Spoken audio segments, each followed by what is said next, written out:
কি জিভে জল আসছে তো? তাহলে চটজলদি রেসিপিটা নিয়ে নিন। প্রথমে গ্যাসটা জ্বালিয়ে কড়াইটা গরম করতে বসিয়ে দেব। আর এই ফাঁকে মাছের পিসগুলোতে নুন হলুদ মাখিয়ে নেব।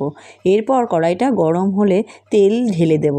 গরম তেলে মাছগুলো একে একে ভেজে নেব।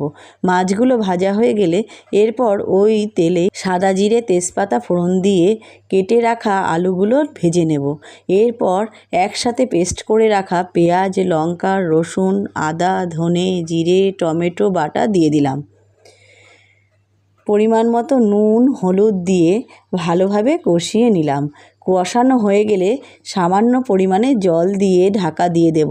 5 মিনিট পর ঢাকা তুলে দেখলাম ঝোল ফুটছে। ভেজে রাখা মাছের পিসগুলোকে একে একে ঝোলের মধ্যে দিয়ে দেব। এবার ওই ঝোলের মধ্যেই 5 থেকে 7 মিনিট মাছগুলো ফুটিয়ে নেব। অবশেষে এতে দিয়ে দেব 1 চামচ গরম মশলা। গরম মশলা দেবার পর রুই মাছের কালিয়াটা 1 থেকে 2 মিনিট ফুটিয়ে নেব। 1 থেকে 2 মিনিট পর রুই মাছের কালিয়াটা তৈরি হয়ে যাবে। গরম গরম ভাতে পরিবেশনের জন্য একদম রেডি। আমার এই রেসিপিটা আপনাদের ভালো লাগলে লাইক আর চ্যানেলে নতুন হলে সাবস্ক্রাইব করবেন। ধন্যবাদ।